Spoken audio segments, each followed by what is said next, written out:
안녕하세요. 오늘 우리는 시편 46편부터 50편까지 이 5편의 시편 속으로 깊은 여행을 함께 떠나보려고 합니다.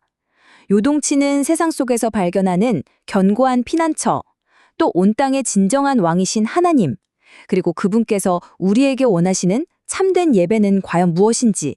자, 지금부터 성경에 들려주는 지혜 속으로 함께 들어가 보시죠. 이 이야기는 한 인물로부터 시작됩니다. 바로 종교개혁가 마르틴 루터인데요. 그가 거대한 종교 권력과 맞서 싸우며 정말 목숨이 위태롭던 시절, 그를 굳건하게 붙잡아준 말씀이 바로 시편 46편이었습니다. 그는 이 말씀을 붙들고 그 유명한 찬송가 내 주는 강한 성이요를 썼죠. 이처럼 시편은요, 그냥 오래된 글이 아니라 역사의 가장 어두운 순간에도 성도들을 일으켜 세운 살아있는 하나님의 말씀입니다. 오늘 우리는 이 5편의 시편을 차례대로 살펴볼 거예요. 1장 시편 46편의 흔들리지 않는 피난처에서 시작해서요. 2장 시편 47편에서는 온 땅의 왕이신 하나님을 찬양하고 3장 시편 88편에서는 우리를 영원히 인도하시는 분을 만날 겁니다. 그리고 4장 49편에서는 재물이 얼마나 헛된 것인지, 마지막 5장 50편에서는 하나님이 기뻐하시는 진짜 예배가 무엇인지 발견하게 될 겁니다. 자, 1장 시편 46편입니다. 부제는 흔들리지 않는 피난처죠. 이 시는 마치 온 세상이 뒤집어지고 땅이 꺼지는 것 같은 그런 극한의 혼란 속에서도 하나님 안에 있을 때 어떻게 절대적인 평안을 누릴 수 있는지를 힘차게 선포하고 있습니다. 이 표를 보시면 정말 극명한 대조가 보이죠. 왼쪽을 한번 보세요. 땅이 변하고 산이 바다 한가운데 빠지고 나라들이 시끄럽게 일어나고 무너집니다. 완전한 혼돈 그 자체죠. 그런데 오른쪽, 하나님의 성 안은 어떤가요? 기쁨의 강이 흐르고 하나님이 바로 그 안에 계시기 때문에 절대 흔들리지 않습니다. 그리고 가장 어두운 시간, 바로 그 새벽에 하나님이 도우십니다. 세상의 혼돈과 하나님의 평화가 이렇게나 다른 거죠. 바로 이 구절, 시편 46편 1절과 2절이 이 시 전체의 심장입니다. 우리가 두려워하지 않을 수 있는 근거가 우리 자신에게 있지 않다는 걸 분명히 말해주죠. 그 근거는 바로 하나님이 누구신가에 있습니다. 그분은 우리의 피난처이시고 우리의 힘이시며 환난 중에 언제든 만날 수 있는 큰 도움이십니다. 그러니까 우리의 용기가 아니라 바로 그분의 존재 자체가 우리의 두려움을 이기게 하는 힘인 겁니다. 시편 46편 10절에 보면 이런 명령이 나와요. 너희는 가만히 있어 내가 하나님 됨을 알지어다. 우리가 흔히 가만히 있다고 하면 그냥 수동적으로 기다리는 걸 생각하잖아요. 근데 여기서 쓰인 히브리어 라파는 그런 뜻이 아닙니다. 이 단어의 진짜 의미는 손을 늘어뜨려라, 힘을 빼라, 네가 꽉 붙잡고 있던 걸 놓아버려라 이거예요. 그러니까 내가 어떻게든 해보려고 발버둥치는 걸 멈추고 이제 하나님께서 일하시도록 자리를 내어드리라는 아주 적극적인 촉구인 셈이죠. 자, 이제 2장 시편 47편으로 넘어가 볼까요? 분위기가 확 바뀝니다. 46편이 내면의 고요함과 평안을 노래했다면 47편은 밖으로 터져나오는 역동적인 축제와 같아요. 하나님이야말로 온 세상의 왕이심을 선포하는 장엄한 대관식 찬양이죠. 이 전환이 정말 극적이지 않나요? 가만히 있으라는 깊은 신뢰에서 나오는 묵상에서 너희 만민들아 손뼉을 치라는 폭발적인 기쁨의 외침으로 넘어갑니다. 이건 뭘 보여줄까요?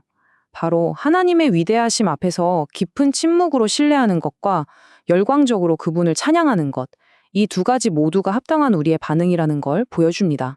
47편 5절에 보면 하나님께서 즐거운 함성 중에 올라가신다는 구절이 있는데요. 이게 신구약을 관통하는 아주 놀라운 그림입니다.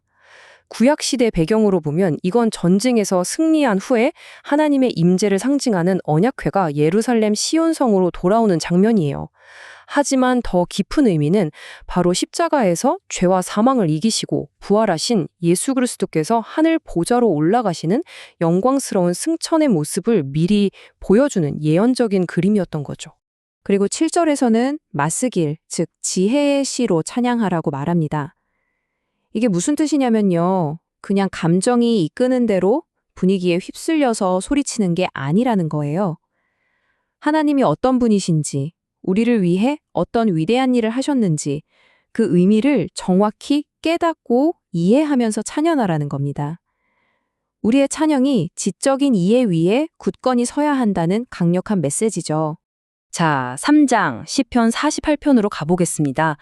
여기서는 위대한 왕이 거하시는 그분의 도성, 시온의 아름다움과 안전함에 초청을 맞추고 있어요.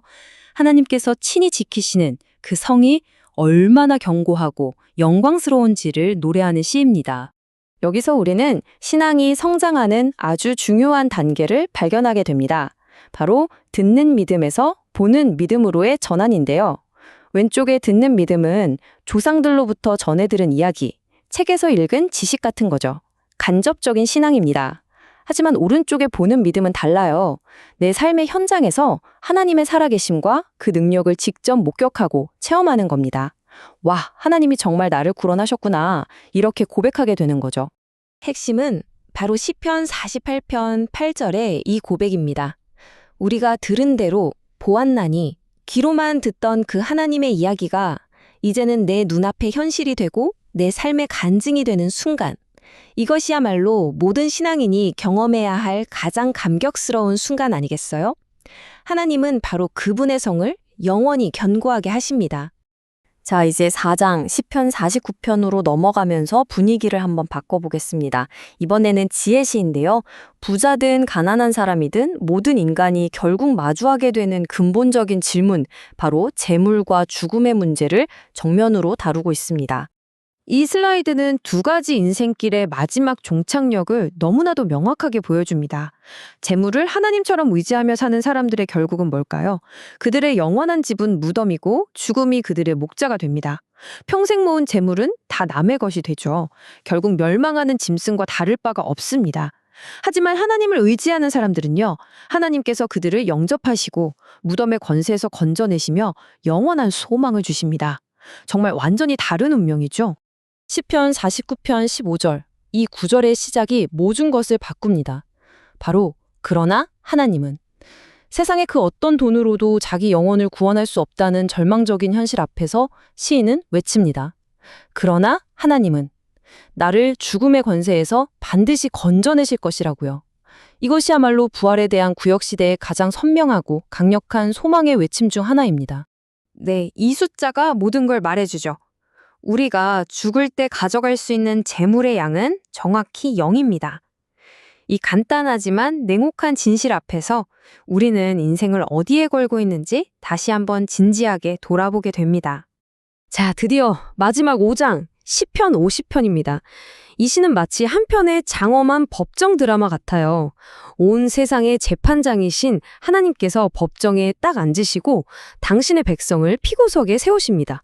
그리고 그들의 예배가 무엇이 잘못되었는지 아주 날카롭게 지적하기 시작하십니다. 하나님께서 제기하신 고소 내용은 크게 두 가지입니다. 첫째는 마음 없는 형식적인 예배.